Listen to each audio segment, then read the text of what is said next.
जम्मू काश्मीरना पहलगामમાં આતંકી હુમલો થયો છે। પહલગામમાં પ્રવાસીઓ પર આતંકીઓએ ફાયરિંગ કર્યું। આતંકીઓએ પ્રવાસીઓ પર ફાયરિંગ કર્યું છે। આતંકી હુમલામાં એક વ્યક્તિનું મૃત્યુ થયું છે, 7 લોકો ઘાયલ થયા છે। ઘટના નજરે જોનારે મોટો દાવો કર્યો છે કે આતંકીઓએ નામ પૂછીને ગોળી મારી છે। પહલગામમાં સુરક્ષા દળોએ સર્ચ ઓપરેશન શરૂ કર્યું છે। આતંકવાદી સંગઠન લશ્કરનો હાથ હોવાની શંકા છે। જમ્મુ કાશ્મીરમાં આતંકી હુમલામાં ગુજરાતી ઘાયલ થયા છે, જેમની અત્યારે સારવાર ચાલી રહી છે। આતંકી હુમલામાં ગુજરાતીને ગોળી વાગી છે। ભાવનગરના વિનોદભાઈ ભટ્ટ ઇજાગ્રસ્ત થયા હોવાની માહિતી સૂત્રોના હવાલેથી મળી રહી છે। આતંકી હુમલા બાદની તસવીરો। રાજસ્થાનના પ્રવાસીનું મૃત્યુ થયું છે। 12 જેટલા પ્રવાસીઓ ઘાયલ થયેલા છે, જેમની અત્યારે સારવાર ચાલી રહી છે। સુરક્ષા દળોની ઘેરાબંધી। સુરક્ષા દળોએ સર્ચ ઓપરેશન શરૂ કર્યું છે, પરંતુ જે લોકોએ નજરે જોયું છે એ લોકોનું કહેવું છે કે આતંકીઓએ પહેલા લોકોના નામ પૂછ્યા હતા અને નામ પૂછીને ગોળી મારી છે। એક વ્યક્તિ કે જેણે જીવ ગુમાવ્યો છે, અત્યારે ત્યાં સેના દ્વારા સર્ચ ઓપરેશન શરૂ કરવામાં આવ્યું છે। કેન્દ્રીય ગૃહમંત્રી અમિત શાહ પહલગામ જવાના છે। અપડેટ્સ મળી રહ્યા છે। જમ્મુ કાશ્મીરમાં આતંકીઓએ હુમલો કર્યો છે, ઘટના નજરે જોનારે દાવો કર્યો છે। સાથે કેન્દ્રીય ગૃહમંત્રી અમિત શાહ કે જેઓ જમ્મુ કાશ્મીર જવાના છે। 7 લોકોના મૃત્યુ થયા છે। આ પહેલા પણ ઘણી બધી વખત આતંકીઓએ યાત્રીઓ પર હુમલાઓ કરેલા છે, ત્યારે જમ્મુ કાશ્મીરમાં ફરી એક વખત પાકિસ્તાનની આ નાપાક હરકત હોવાનું સામે આવી રહ્યું છે। ફરી એક વખત પાકિસ્તાને અવચંડાઈ દેખાડી હોય તે પ્રકારની સ્થિતિ અત્યારે જમ્મુ કાશ્મીરના પહલગામમાં સર્જાઈ છે। પહલગામમાં ફરવા માટે ઘણા બધા લોકો જાય છે, ત્યારે આતંકીઓએ યાત્રાળુઓને અત્યારે નિશાને બનાવેલા છે, પ્રવાસીઓને નિશાને લીધેલા છે। પ્રવાસીઓ કે જે લોકોના નામ પૂછ્યા પહેલા અને ત્યારબાદ ગોળી મારી છે। નજરે જોનાર વ્યક્તિનું આ પ્રકારનું નિવેદન સામે આવ્યું છે। લોકોનું કહેવું છે બીજી બાજુ 15 જેટલા લોકો ઇજાગ્રસ્ત થયા છે, જેમની પણ અત્યારે હોસ્પિટલમાં સારવાર ચાલી રહી છે। નાપાક પાકિસ્તાને ફરી એક વખત પોતાની નાપાક હરકત દેખાડેલી છે। પ્રવાસીઓ પર આ વખતે તેમણે હુમલો કર્યો છે। પહલગામમાં આતંકીઓનું આ મોટું ષડયંત્ર સામે આવ્યું છે। આતંકીઓએ પહેલા તો લોકોના નામ પૂછ્યા, એ લોકોના નામ પૂછીને ગોળી મારી છે। કેવી પણ સંભાવનાઓ વ્યક્ત કરવામાં આવી રહી છે કે હિન્દુ લોકોને ટાર્ગેટ કરવામાં આવ્યા હશે અને જે લોકોના નામ હિન્દુઓના નામ હશે એ લોકોને ગોળીબાર કર્યો હશે, એ લોકોને અત્યારે ઈજાઓ પહોંચી છે। 2 પ્રવાસીઓ કે જે લોકોને ઈજાઓ પહોંચી છે, ગૃહમંત્રીએ ઉચ્ચ સ્તરીય બેઠક બોલાવી છે અને તપાસનો ધમધમાટ શરૂ કરવામાં આવ્યો છે। નાપાક પાકિસ્તાન કે જે ક્યારેય સુધરવાનું નથી। પીએમ મોદીએ ગૃહમંત્રી અમિત શાહની સાથે પણ ટેલિફોનિક વાતચીત કરી છે। પીએમએ કડક કાર્યવાહી કરવા માટેના આદેશો આપી દેવામાં આવ્યા છે। ઉચ્ચ સ્તરીય બેઠક મળેલી છે અને આ બેઠકમાં આ જે આતંકીઓ છે કે એ આતંકીઓને પકડવા માટેની તજવીજ હાથ ધરવામાં આવી રહી છે। ટીઆરએફની કાચરાના આ હરકત હોવાનું અત્યારે સામે આવી રહ્યું છે, જે જમ્મુ અને કાશ્મીરમાં સક્રિય છે, આતંકી સંગઠન છે। સરકારે આતંકવાદી સંગઠન જાહેર કરેલું છે ટીઆરએફને, અને આ ટીઆરએફના આતંકીઓએ પ્રવાસીઓ પર અત્યારે હુમલો કરેલો છે। આ હુમલામાં એક વ્યક્તિ કે જેને જીવ ગુમાવવો પડ્યો છે, અન્ય કેટલાક લોકો 7 જેટલા લોકો ઘાયલ થયેલા છે। આ સાથે 7 લોકોની અત્યારે હોસ્પિટલમાં સારવાર ચાલી રહી છે। अपने आप बोले ना मुझे पर थी, क्या बोलते भेलपुरी खाड़ी से मेरा पति साइड में था, एक इंसान है उसने उसको गोली मार दी। यहाँ पे उसने बोला कि शायद मुस्लिम नहीं है, उसने उसको गोली मार दी। नहीं आप टेंशन मत लो। अब बेटा आप यहाँ पे रहो, हम साथ में। अपने आप बोले ना। अजय यादव फोन लाइन पर अपनी साथ जोड़ाયેલા છે। अजय, जम्मू कश्मीर की धरती पे फिर से नापाक पाकिस्तान की हरकत ये दिखाई दे रही है। प्रवासियों पे जानलेवा हमला किया है, एक व्यक्ति की डेथ हो चुकी है। देखिए, निश्चित तौर पे एक नहीं बल्कि अब 2 व्यक्तियों की मौत की खबर आ रही है, 10 लोगों की घायल होने की खबर आ रही है, और कहा जा रहा है कि जो लोग घायल हैं उनमें कई की हालत क्रिटिकल है और उन्हें पहलगाम से श्रीनगर के हॉस्पिटल ले जाने की तैयारी की जा रही है, और इसमें हेलीकॉप्टर सर्विस का भी इस्तेमाल किया जा रहा है। लेकिन इस बीच सबसे लेटेस्ट डेवलपमेंट यही है कि गृह मंत्री अमित शाह की तरफ से एक स्टेटमेंट आया है, जी उन्होंने कहा कि अजय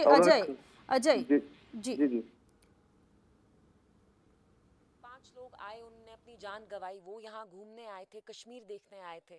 उनको क्या पता था कि उनका आखिरी सफर होगा जिंदगी का। किस तरह का इम्पैक्ट पड़ सकता है इन फ्यूचर, क्योंकि इसी रूट से हमारी ट्रेडिशनल सेंचुरीज ओल्ड यात्रा भी हो रही है। मुझे लगता है अभी मीडिया को इसको यात्रा के साथ कनेक्ट नहीं करना चाहिए। आप लोगों को भी थोड़ी सी जिम्मेवारी से रिपोर्टिंग करनी चाहिए, क्योंकि यात्रा तो अभी जुलाई अगस्त में होती है, अभी तो हम अप्रैल में हैं। जब आप ऐसी अननेसेसरी स्पेकुलेशन करेंगे, रिपोर्टिंग करेंगे, इसकी वजह से जो यहाँ बाकी टूरिस्ट भी हैं जो अभी यहाँ है, पहलगाम में ही नहीं पूरे जम्मू कश्मीर में, उनमें आप घबराहट क्रिएट करेंगे, पैनिक क्रिएट करेंगे। खुदा ना खास्ता वो अभी ही निकलना चाहेंगे। इट्स नॉट गुड कि हम उनको ऐसे महसूस कराएं। We need to make them feel safe, we need to make them feel secure, जिसमें मीडिया का भी एक बहुत अहम रोल है। जी, तो साथ साथ में एलजी अजय जोड़ाયેલા છે આપણી સાથે। अजय, क्या ज्यादा अपडेट आ रही है? यह है कि गृह मंत्री अमित शाह की तरफ से स्टेटमेंट आया है, जिसमें उन्होंने बताया है कि प्रधानमंत्री नरेंद्र मोदी की तरफ से फोन आया था, पूरे हमले की पूरी घटना के बारे में उनको अवगत कराया है, और साथ ही साथ एक बैठक भी गृह मंत्रालय की तरफ से बुलाई गई, जिसमें एनएसए अजीत डोभाल के साथ जो सिक्योरिटी अधिकारी हैं, जो सिक्योरिटी सुरक्षा बलों के जो बड़े अधिकारी हैं, वो भी शामिल हुए थे। लेकिन अमित शाह की तरफ से स्टेटमेंट यही आया है कि हम और जो जम्मू कश्मीर के जो एलजी हैं, वो दोनों लोग कश्मीर जाएंगे और खास करके जो घटना स्थल है वहां का मुआयना करेंगे, और खास करके सुरक्षा की जो तैयारियां हैं उसका जायजा लेंगे, क्योंकि प्रधानमंत्री नरेंद्र मोदी की तरफ से भी इस बात को कहा गया है कि जितना भी स्ट्रिक्ट एक्शन इसमें लेना हो वो लिया जाए। लेकिन इस बीच सबसे चौंकाने वाली खबर यही है कि खास करके एक ऐसी जगह जो कि जहां पे टूरिस्ट बड़ी संख्या में जाते हैं, पहलगाम से महज 5 किलोमीटर दूर बैसरन घाटी है, जहां पे घोड़ों या पैदल के जरिए करके आतंकवादियों ने जो टूरिस्ट है उनको एक तरह से मारा है। 2 लोगों के मरने की खबर आ रही है, 12 लोगों के घायल होने की खबर आ रही है। हालांकि आधिकारिक तौर पे जम्मू कश्मीर की सरकार की तरफ से कोई स्टेटमेंट मरने वालों को लेकर के जारी नहीं किया गया है, बल्कि ये कहा जा रहा है कि हम पूरे तथ्य को जुटा रहे हैं, और लेकिन जो भी डेटा होगा उसको बाद में रिलीज किया जाएगा। लेकिन पहली प्राथमिकता यही है कि जो लोग घायल हों उनको किसी भी सूरत में अच्छे से अच्छे हॉस्पिटल में उनका इलाज कराया जाए। और खास करके जम्मू कश्मीर के जो चीफ मिनिस्टर हैं उनकी तरफ से भी स्टेटमेंट आया है, और ये कहा गया है कि कहीं न कहीं जो टूरिस्ट हैं यहाँ पे उनको डराने की कोशिश की गई है। जबकि 370 धारा हटने के बाद वहां पे बड़ी संख्या में, या कह सकते हैं कि रिकॉर्ड संख्या में टूरिस्ट पहुंचे हुए हैं। कहीं न कहीं जम्मू कश्मीर शांति की दिशा में बढ़ता हुआ दिखाई दे रहा था, लेकिन ऐसे में जो आम टूरिस्ट हैं उनके ऊपर हमला करके जो वहां की अर्थव्यवस्था है उसको कहीं न कहीं नुकसान पहुंचाने की कोशिश की गई है, उसकी जम्मू कश्मीर की इमेज को भी चोट पहुंचाने की कोशिश की गई है। और खास करके ये हमला एक ऐसे वक्त में भी हुआ है जबकि अमेरिका का जो उपराष्ट्रपति हैं जेडी वेंस, वो भारत की यात्रा पे हैं, और कहीं न कहीं आतंकवादियों का इरादा होगा कि वो भारत की और जम्मू कश्मीर की उस छवि को जो पूरी दुनिया में वो प्रचारित करना चाहता है कि वहां पे शांति नहीं है, तो उस मैसेज को वो देना चाहते होंगे। तो एक तरह से ये बड़ी घटना है, और अभी तक जो आतंकवादी घटनाएं होती थी या तो सुरक्षा बलों के ऊपर वो अटैक होते थे, या जो वहां पे श्रमिक दूसरे राज्यों से काम करते थे उनके ऊपर अटैक होते थे, लेकिन टूरिस्ट के ऊपर अटैक नहीं होते थे। और इसमें जम्मू कश्मीर के आतंकवादी भी कहीं न कहीं, जो लोकल आतंकवादी अच्छी तरह से जानते थे कि इस तरह का हमला जम्मू कश्मीर की इकोनॉमी को चौपट कर देगा, और वो किसी सूरत में ऐसा चाहते नहीं थे। तो माना जा रहा है कि इसमें लश्कर के आतंकवादी हो सकते हैं, और ज्यादा से ज्यादा संभावना यही है कि पाकिस्तान में जो बैठे हुए आतंकवादी उनके इशारे पे इस मामले को अंजाम दिया गया होगा। तो फिलहाल गृह मंत्री अमित शाह और जो वहां के एलजी हैं, दोनों लोग जो घटनास्थल पे जाएंगे, न सिर्फ मुआयना करेंगे बल्कि जो सुरक्षा का जो तैयारियां होती हैं उसका भी जायजा लेंगे। जी अजय, धन्यवाद जानकारी के लिए। तो जम्मू काश्मीर धरती पर फरी एक वखत नापाक पाकिस्तानी हरकत सामे आई है। केंद्रीय गृहमंत्री अमित शाहे निवेदन आप्યું છે કે દેશના દુશ્મનો બચશે નહીં, તેમની સામે વીણીને તેમની સામે કાર્યવાહી કરવામાં આવશે। હુમલા અંગે પીએમ નરેન્દ્ર મોદીને પણ જાણકારી આપવામાં આવી છે, તેમણે ઉચ્ચ સ્તરીય બેઠક બોલાવી છે, અને તેઓ પણ કેન્દ્રીય ગૃહમંત્રી અમિત શાહ કે જેઓ જમ્મુ કાશ્મીર જવાના છે, ટીઆરએફના કમાન્ડર શેખ સજ્જાદ ગુલ છે, ટીઆરએફની કાયરાનાની આ હરકત હોવાનું સામે આવી રહ્યું છે। એક રીતે જોવા જઈએ તો જમ્મુ કાશ્મીરમાં ઓલરેડી જે પ્રવાસીઓ છે એ પ્રવાસીઓને અત્યારે ડરાવવા માટેની કોશિશ કરવામાં આવી રહી છે તેવું સીધું લાગી રહ્યું છે। જે જમ્મુ કાશ્મીરમાં અત્યારે ટીઆરએફની કાયરાના કે જે સંગઠન સક્રિય છે, જે આતંકી સંગઠન જેને ભારતીય સરકાર દ્વારા જાહેર કરવામાં આવી છે, એ લોકોએ પ્રવાસીઓના નામ પૂછી અને પ્રવાસીઓને માર્યા છે। ઘણા બધા લોકો ઈજાગ્રસ્ત થયા છે, 12 જેટલા લોકો ઈજાગ્રસ્ત થયા છે, 2 લોકોએ અત્યાર સુધીમાં જીવ ગુમાવેલા છે, અને 12 લોકો કે જે લોકોને સારવાર માટે અત્યારે હોસ્પિટલ ખસેડવામાં આવ્યા છે તેઓ જીવન મરણ વચ્ચે હજુ પણ કેટલાક લોકો જીવન મરણ વચ્ચે ઝોલા ખાઈ રહેલા અત્યારે જોવા મળી રહ્યા છે. થોડાક જ સમયમાં શ્રીનગર જવા માટે કેન્દ્રીય ગૃહમંત્રી અમિત શાહ રવાના થવાના છે. દેશના દુશ્મનોને છોડવામાં નહીં આવે, ગુનેગારોને છોડવામાં નહીં આવે. જમ્મુ કાશ્મીરમાં જ્યારથી કલમ 370 હટાવવામાં આવી છે ત્યારથી આતંકીઓ દ્વારા જમ્મુ કાશ્મીરને શાંતિને ડહોળવા માટેની સતત પ્રક્રિયાઓ શરૂ કરવામાં આવી હતી અને લાંબા સમય બાદ કે જે લોકો આતંકીઓ કે પ્રવાસીઓ પર હવે હુમલો કરેલો છે, અર્થવ્યવસ્થાને, જમ્મુ કાશ્મીરની અર્થવ્યવસ્થાને ડગમગાવવા માટેનું આતંકીઓનું આ ષડયંત્ર હોવાનું સામે આવ્યું છે. પાકિસ્તાનની નાપાક હરકત ફરી એક વખત સામે આવી છે, પરંતુ ભારતીય સરકાર દ્વારા પણ, ભારતીય સૈનિકો દ્વારા પણ, જવાનો દ્વારા પણ તેમને કડકમાં કડક સંદેશો આપવામાં આવશે તેવી પણ એક વાત સામે આવી રહી છે. ટીઆરએફની કાયરાના સંગઠન કે જે ઓલરેડી આતંકી સંગઠન છે, શેખ સજ્જાદ ગુલને પણ યુએપીએ હેઠળ આતંકી સંગઠન જાહેર કરવામાં આવ્યા છે. अजय यादव जुड़ाएला है अपनी साथे. अजय, उच्च स्तरीय बैठक बुलाने की बात भी की गई है. टीआरएफ की कायराना के जो आतंकी संगठन है उन लोगों ने ये आतंकी हमला किया हुआ है, कितने लोग थे, इसके बारे में कुछ जानकारी मिल रही है आपको? देखिए, ये पूरा हमला हुआ है खास करके एक ऐसा टूरिस्ट प्लेस है जो पहलगाम से महज 5 किलोमीटर दूर है और इस जगह पे जो टूरिस्ट है हजारों की संख्या में सुबह जाते हैं और शाम को करीब लौटते हैं. और जब ये पूरी घटना को अंजाम दिया गया तो उस वक्त बड़ी संख्या में वहां पे टूरिस्ट मौजूद थे और न सिर्फ वहां पे घुड़सवारी का आनंद ले रहे थे बल्कि वहां जो खाना भी खाते हैं घूमने के बाद वो सारा कुछ कर रहे थे. और खासकर इस इलाके की बात करें तो ये पूरा एक घाटी का इलाका है. यहाँ पे ऊंची ऊंची पहाड़ियां हैं, जंगल है और कहीं से भी आतंकवादी अगर हमला करते हैं तो उनको ट्रेस करना एक तरह से काफी चैलेंजिंग हो सकता है. लेकिन अभी जो खबर आ रही है उसके मुताबिक ये भी है कि जब आतंकवादियों की तरफ से यह हमला किया गया तो न सिर्फ जो लोग इसमें घायल हुए या मरे बल्कि बहुत सारे लोग दहशत में भागे भी हैं. तो कहा जा रहा है कि ऐसे लोग भटकते हुए हो सकता है उन्हीं जंगलों में हो, इसलिए पूरे इलाके को एक तरह से सुरक्षा बलों ने अपने कब्जे में ले लिया है. करीब 3 किलोमीटर के रेडियस में किसी को जाने की इजाजत नहीं है और साथ ही साथ इस बात का भी सर्च ऑपरेशन चलाया जा रहा है कि अगर कोई जो टूरिस्ट है इन जंगलों में कहीं दहशत की वजह से अगर भटका हो तो उसे भी कहीं न कहीं ट्रेस करने की कोशिश की जाए और सुरक्षित स्थानों पर पहुंचाया जाए. हालांकि इस बीच जो सबसे महत्वपूर्ण खबर यही है कि गृह मंत्री अमित शाह जो है वो घटना स्थल पे जाएंगे और एक उच्च स्तरीय बैठक भी लेंगे. उसमें न सिर्फ जम्मू कश्मीर के राज्यपाल बल्कि जितने भी सिक्योरिटी एजेंसियां हैं उसके आला अधिकारी भी मौजूद होंगे. और इधर बीच की अगर बात करें तो आपने देखा होगा कि कितनी बड़ी संख्या में जो क्रॉस बॉर्डर जो फायरिंग है वो भी अब होना शुरू हुई है. पाकिस्तान से आतंकवादी भी आना शुरू हुए हैं. हालांकि सर्च ऑपरेशन लगातार चल रहा है, भारतीय एजेंसियों की तरफ से लगातार जवाब दिया जा रहा है. जी अजय धन्यवाद. જે કોઈ ખાસ કરીને ગુજરાતીઓની જે માહિતી પ્રાપ્ત થઈ છે એ માહિતી પ્રમાણે હમણાં ગૃહ વિભાગ દ્વારા અને ખાસ કરીને કેન્દ્રીય ગૃહમંત્રી સાહેબની ઓફિસથી સંકલન કરીને જે કોઈ પરિવારજનો છે એને તાત્કાલિક મદદ મળી જાય તે માટેનું સંકલન કરવામાં આવેલું છે. આ સંકલન ચાલુ છે અને ટૂંક સમયમાં તમને ઓફિશિયલ માહિતી આ બાબતે મળી જશે.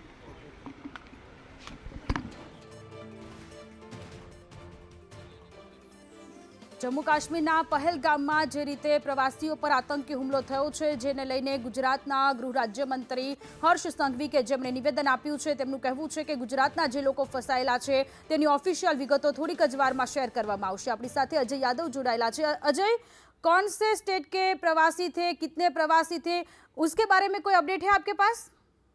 देखिए, अगर संख्या की बात करें तो वहाँ पे हजारों की संख्या में लोग जाते हैं. सुबह ही बेसिकली जिसको भी बैतरन घाटी जाना होता है वो सुबह ही जाता है और शाम को अमूमन लौटने का ट्रेंड होता है. लेकिन अगर राज्यवार बात करें तो इसमें अभी दो राज्यों की खबर आई है. एक तो यह है कि जो इसमें एक व्यक्ति की जो मौत हुई है वो राजस्थान का रहने वाला है, जबकि कुछ गुजरात के लोगों को भी खबर आ रही है कि उसमें गुजरात के भी लोग हैं. अमूमन गुजराती लोगों के बारे में ये फेमस है कि हर राज्य में वो एज ए टूरिस्ट घूमते हुए चाहे श्रद्धालु के तौर पे जाएं चाहे किसी भी पिकनिक स्पॉट पे जाएं, अमूमन गुजराती वहां पे मिलते हैं. तो कहा यह जा रहा है कि इसमें गुजराती भी हो सकते हैं. लेकिन सबसे इसमें चौंकाने वाली बात यही है कि जो आतंकवादियों की तरफ से हमला किया गया वो एक तरह से टारगेट किलिंग थी और उसमें सिर्फ जो शरीर के ऊपरी हिस्से में या तो सर में गोली मारी गई या चेस्ट में गोली मारी गई. तो यानी आतंकवादी पहले से ही कंफर्म थे कि उनको जिन लोगों के ऊपर हमला करना है उसको एक तरह से मार ही देना है. तो इस तरह से उन्होंने टारगेट किलिंग की है. और उसमें भी महत्वपूर्ण बात यह है कि आतंकवादियों की तरफ से जो हमला किया गया सबसे पहले पूछा गया कि आप किस मजहब के हो और मजहब जानने के बाद ही बेसिकली गोली मारी गई। तो वहां पे जो लोग चीखते चिल्लाते हुए नजर आए, तो उससे साफ लगता है कि किस तरह से उन्होंने न सिर्फ दहशत क्रिएट की बल्कि टारगेट किलिंग को अंजाम दिया। लेकिन फिलहाल सरकार की प्राथमिकता यही है कि जो लोग भी घायल हों उनको जल्दी से जल्दी हॉस्पिटल पहुंचाया जाए, और जो भी लोग रास्ते में भटके हों उनको किसी तरह से सर्च किया जाए, और जो लोग अलग अलग होटल्स में हैं, जिस होटलों में ठहरे हुए हैं, उनको सुरक्षित स्थानों पर पहुंचाया जाए। लेकिन इस बीच खबर ये भी आ रही है कि 7 बजे के करीब जो गृह मंत्री अमित शाह है वो जम्मू कश्मीर के लिए रवाना होंगे। सबसे पहले घटनास्थल यानी पहलगाम जाएंगे, उनके साथ जम्मू कश्मीर के जो उपराज्यपाल है वो भी होंगे। लेकिन इस रवानगी से पहले खुद जो गृह मंत्री अमित शाह है वो हाई लेवल मीटिंग कर रहे हैं, जिसमें न सिर्फ गृह मंत्री अमित शाह बल्कि एनएसए अजीत डोभाल और जो सुरक्षा एजेंसियां हैं उनके चीफ यहाँ पे मौजूद हैं। तो एक तरह से जायजा लिया जा रहा है, और जाकर के पहलगाम में भी गृह मंत्री अमित शाह की तरफ से न सिर्फ घटनास्थल का मुआयना किया जाएगा बल्कि वहां भी जो सुरक्षा स्थिति है उसका भी अपने हिसाब से जो जायजा गृह मंत्री की तरफ से लिया जाएगा।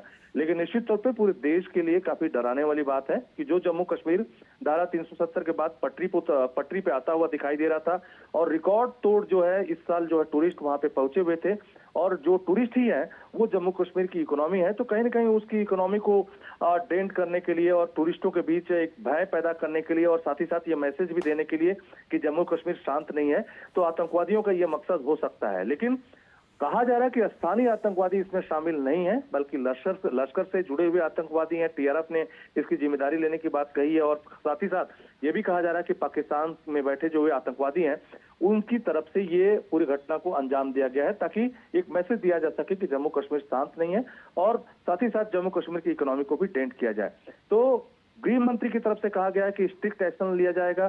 प्रधानमंत्री नरेंद्र मोदी की तरफ से भी गृह मंत्री को कहा गया कि जो भी इसमें कड़ा एक्शन लेने की जरूरत पड़े एक्शन लिया जाए। और अब गृह मंत्री अमित शाह खुद पहलगाम जा रहे हैं और वहां भी जाकर के मीटिंग करेंगे और घटनास्थल का मुआयना करेंगे। जी, રક્ષા વિશેષજ્ઞ જયદેવભાઈ આપણી સાથે જોડાયેલા છે। જયદેવભાઈ, જમ્મુ કાશ્મીરમાં આતંકીઓએ ફરી એક વખત હુમલો કર્યો છે। આ વખતે એ લોકોએ ટાર્ગેટ કિલિંગ કર્યું હોય એવું લાગી રહ્યું છે। જે પ્રવાસીઓ હતા એમને એમનું ધર્મ પૂછ્યું, એમનું નામ પૂછ્યું અને ત્યારબાદ ગોળીબાર કરી રહ્યું છે। એવું લાગી રહ્યું છે કે ત્યાંની ઇકોનોમીને ડેમેજ પહોંચાડવા માટે તેમણે આ કૃત્ય કર્યું છે। ખાલી ઇકોનોમી નહીં, યસ, સૌથી પહેલા તો આપણે દુઃખ અને ખેદની લાગણી વ્યક્ત કરીએ। જે રીતે પણ આ અટેક થયો છે એકદમ જ વખોડી કાઢવા લાયક અટેક છે, અને આપણી સંવેદનાઓ એ સૌ લોકો સાથે કે જેમણે આમાં એમના જીવ ગુમાવ્યા છે। ખાલી ઇકોનોમીને ટાર્ગેટ કરવી હોય તો યસ, ટુરિસ્ટ ઉપર અટેક કરે, પણ જે રીતે આ ટાર્ગેટ કિલિંગ થયું છે ખાલી ટુરિઝમ નહીં, નામ અને ધર્મ એવી પણ વાતો અત્યારે ઇનિશિયલ રિપોર્ટ્સમાં આવી રહી છે કે ધર્મ અને એ પૂછાણું, અને this we are talking in the wake of the thing કે ગયા અઠવાડિયે જ પાકિસ્તાનના લશ્કરી વડા બિન નિવાસી પાકિસ્તાનીઓના સંમેલનમાં એકવાર ધાર્મિક અલગાવવાદ ઉભો કરવાની વાત કરે। આપણે અને તેઓ અલગ છે, એટલે પાકિસ્તાન મુસ્લિમ બહુલ અને ભારત હિન્દુ બહુલ અલગ છે, અને એટલે જ વિભાજન થયું હતું, અને એ હજી પણ આપણા સૌના મનમાં ટીસ છે।